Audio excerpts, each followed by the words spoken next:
talking about abortion is rocky because I'm a dude, let alone one of those slimy white guy politicians that anyone without reproductive organs should have much justifiable say of this matter whatsoever.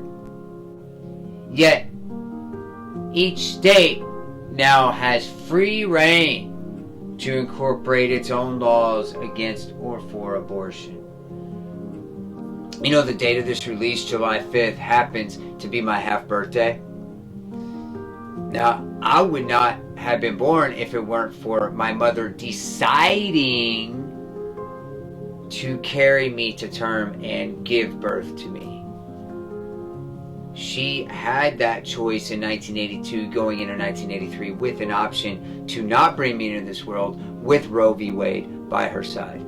Thankfully, she was healthily willing, and I'm here with you, 39 and a half years of age, not 40 and a third, something to think about.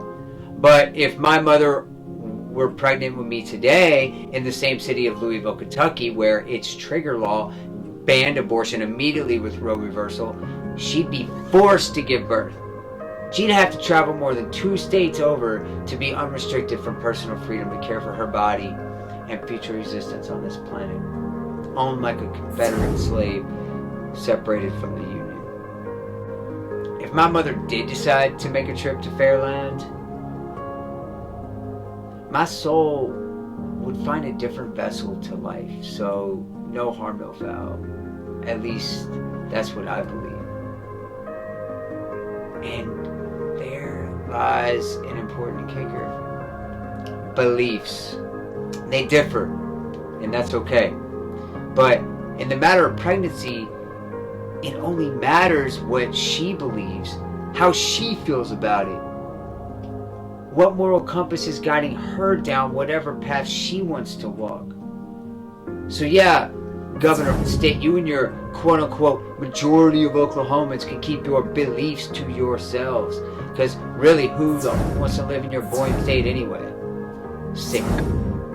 Everyone in the world could be opposed to her choice, and still it should be her choice, and her choice alone. Ideally, however, she shouldn't be alone, because many factors can influence her decision to abort. Like, what if she was raped? What if contraception failed? What if she's afraid to death of having a kid because she herself might die giving birth? Restricting her choice to call it quits leaves her vulnerable to unsafe means to end the unwanted pregnancy, which actually is one of the leading causes of maternal mortality. I mean, that death toll, already well into the tens of thousands per annum, is now going to increase by many more thousands due to the ruling of some sideways justices, as our so-called free nation becomes more and more less free, sadly. Nearly all abortions, approximately 93% of them, occur in the first trimester when, according to science, a fetus does not yet feel pain, neither physical nor emotional, but the mother feels both. So then, whose life is more important?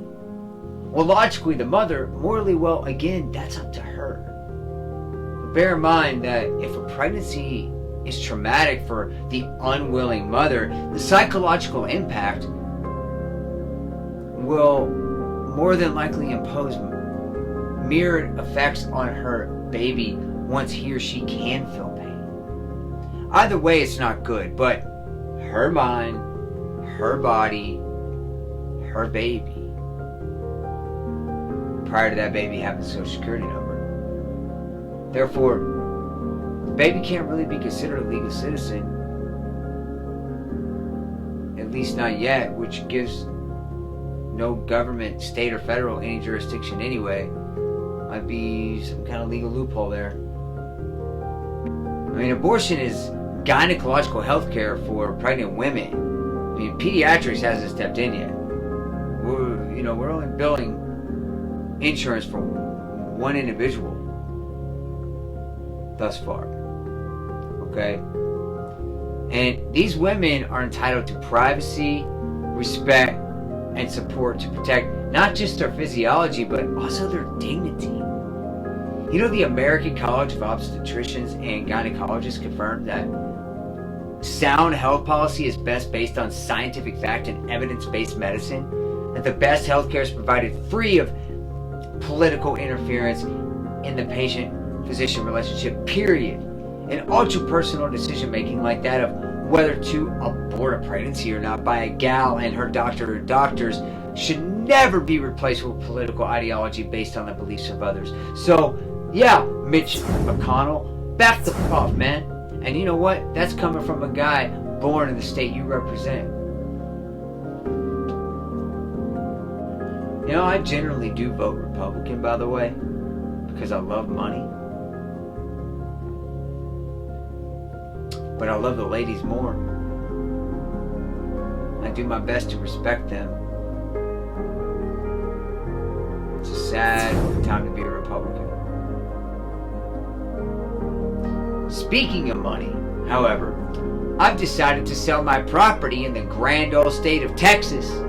Because, yeah, you're looking really small lately. And use those funds to convert one of my corporations to a non-profit for the benefit of any out-of-state gal seeking a legal and safe abortion here in California.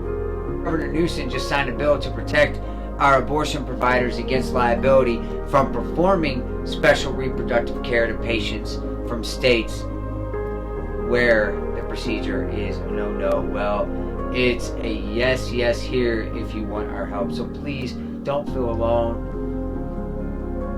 Don't be intimidated with criminal prosecution by some peachy governor in Oklahoma. I praise Dick's Sporting Goods for stepping up as a national employer to properly care for your staff. That's awesome. It's amazing. And I urge others with corporate or political influence to also stand up and protect our American women to the best of your abilities, irrespective of your personal beliefs. That's it. Thank you.